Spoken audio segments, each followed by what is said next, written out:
Chris Mellon, descendant of one of America's most influential families, oversaw the budgets for some of the military's most top-secret weapons programs. After years of working behind the scenes, he has come forward to warn the public about what he says is the UFO threat.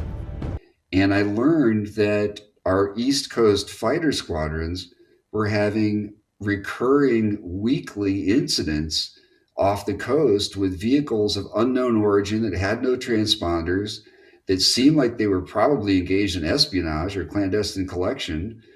They varied in type and size and so forth, but nobody was doing anything about it. Nothing. Nobody was even reporting it up the chain. It was just outrageous. And when I found that out, I just said, this is unacceptable. I'm from the intel community myself. I'm ashamed that this is happening. And I want to do anything I can, Lue, to help remedy this situation. So I jumped in and started working with Lue on this. Not only was that damaging to witnesses, but also, say some, who spent years working inside the Pentagon, to security. This is a mammoth intelligence failure. We haven't suffered the consequences we did in Pearl Harbor and 9/11, but the problems are precisely the same. You had a radar operator seeing Japanese bombers and fighters approaching. He didn't report it to anybody. The information didn't get up the chain. 9/11, we had CIA and FBI not talking and not sharing information. In this case, it's worse. We've got more like 10 agencies not talking and sharing information. So they've been lying. I mean, I think we can say that, and who knows why, but that really is the question. Why? Why haven't we heard this before? It's a huge deal. It could change our perception of our place in the universe, really. Why hasn't anyone come forward with this prior to this coming June? It's largely been a matter of stigma, and people are afraid to discuss it. It's shocking, and this is how I got involved. I became aware in 2016 that U.S. Navy squadrons operating off the East Coast of the United States were having recurring encounters with these vehicles, and nobody in the intelligence community was responding. Nobody was supporting them. Nobody was backing them up. Nobody was investigating. It was not being reported up the chain of command. The Secretary of Defense didn't know. It wasn't a matter of concealing the information in the sense of they knew it and processed it and withheld it from the public. It was a matter of hear no evil, see no evil. And that's okay as a personal choice, perhaps, but that's not what you want in the intelligence community. No, it's totally negligent and reckless, actually. And you were quite concerned not only for the pilots who are witnessing this, my understanding is, on a daily, sometimes daily basis, but you see this as a threat, these things out there. Well, we're clearly vulnerable, and it's very disturbing. And let me try to explain this a little bit, because some people have accused me of trying to, create some justification for increased military spending or something. This is a combination. What I discovered at the time was something of a mix between Pearl Harbor and 9/11. In Pearl Harbor, we had a radar established. They saw the incoming Japanese aircraft, but they were unable to get a warning up the chain. They didn't pass the information along. They didn't know what they were looking at, and they just didn't bother. In 9/11, we had a situation where FBI and CIA weren't talking to each other. Well, that is going on in spades also in this situation. And one might have thought we would have learned those lessons, and yet this is still happening. So it doesn't mean there's an imminent threat. It doesn't mean that, we need to have our hair on fire, overreact. But clearly, if somebody's in your house, in your bedroom walking around, you want to know who it is, right? You want to identify them. It's just a prudent thing to do. There are a lot of people in the press and in the private sector who think this is a science project. And there's a lot of good scientific work to be done. There are immense potential scientific ramifications. But this is not about trying to find ET first and foremost, or any kind of a science project. It is first and foremost a national security issue. When we have inbound, unidentified targets, you don't have time to convene a committee at an Ivy League institution and sort of start passing the data around and do a 6 or 12-month study. You've got about 15 minutes maybe. Somebody needs to make a decision. Do we shoot this thing down? Do we launch? What do we do, right? it's a whole different universe of decision making and analysis and different kind of metrics. And so the first order of business from my standpoint is national security. And I'm not terribly interested what an astronomer thinks about, the prospects for life somewhere. I'm interested in the phenomenology of this thing. What is its signature? What are the patterns? Who's behind it? What vulnerabilities are involved for us? And how do we deal with those kinds of issues? So I think that's where the initial priority needs to be. Why do you think they want to monitor U.S. military forces? Well, probably largely for the same reason we do, to understand what threat we could pose to them. Should a conflict arise, they want to be able to engage us effectively and defeat us rapidly and minimum cost of life and treasure, just as we would on the other side. So we do the similar kinds of things. We don't have vehicles quite like this, but we're certainly very actively monitoring military forces in other countries.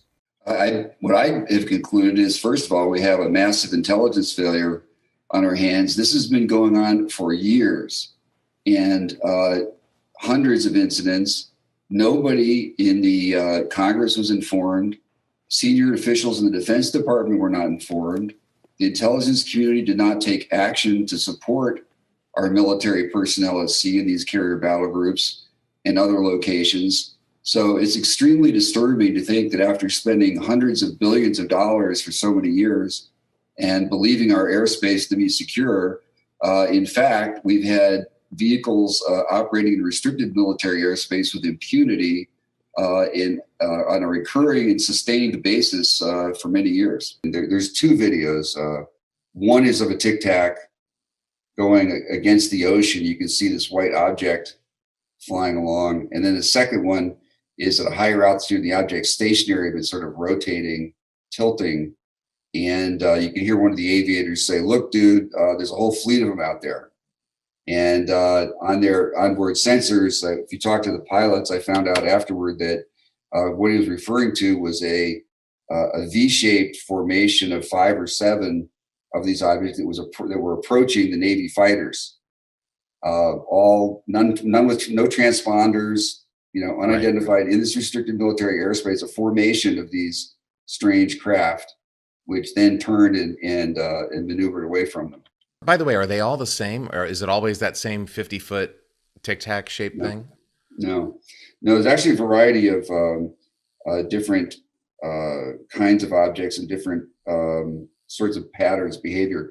So there are some spherical objects, bizarre. They're transparent bubbles, maybe 6 feet across, with a cube inside, like a black or a gray cube. And these things are hovering and then flying and maneuvering. No exhaust, no air intake, no wings. They're not balloons because they're not just floating. They're flying at hundreds of miles an hour, maneuvering. According to some pilots, sometimes going at supersonic speeds. They seem to have virtually unlimited airtime, and they can hang out, it seems, all day. There are other objects that are like the Tic Tac, much larger, 50 feet, that are observed over a wider range of altitudes and speeds. Then there are things that they're calling drones, but what they really are is unclear, that are coming in very close proximity to sensitive facilities and warships and so forth. And it's quite baffling. There's a couple of good reports based on some investigative journalism and FOIA documents involving the USS Kidd, the USS Russell, and some other ships that have had these things sort of swarming around them at sea, 100 miles out at sea, away from the shore, in conditions of low visibility for hours. As you know, drones typically don't have a lot of airtime, if that's what they are. These ships have some anti-drone capability on board. Doesn't seem to be effective. Not clear who's controlling them, where they're coming from, what's going on. It seems that they want to be seen. It appears to be an effort to provoke our air defenses. This happened over a period of hours on a couple of different nights. It happened at this nuclear power facility, I think on maybe two sequential evenings. And again, it went on for hours, and it seemed to be a deliberate attempt to provoke the security and see what kind of response it produced. And there was a THAAD missile battery at Guam that had a similar experience. But they show up on the IR, which infrared shows heat. So if something is really cold or really hot, that's how an infrared system works. And so obviously there's some temperature involved with these things. Yeah, they're strangely cool. Right. Against the background. And they do show up in the infrared. And, there's an effort right now to look at other signatures that are associated with these, because they're finally getting serious about trying to figure out where they're coming from. And none too soon, because as you may know, it's been revealed in the press just in the last few weeks that there have been a series of other incidents, one around a nuclear power plant, one around a anti-ballistic missile facility in Guam, another involving some Navy ships off the coast of San Diego. And I know of some other cases as well involving facilities, test ranges, and Air Force bases in the U.S. So there's been an uptick in activity. Some of that is probably because the press is paying more attention, but there also seems to be more activity in the field.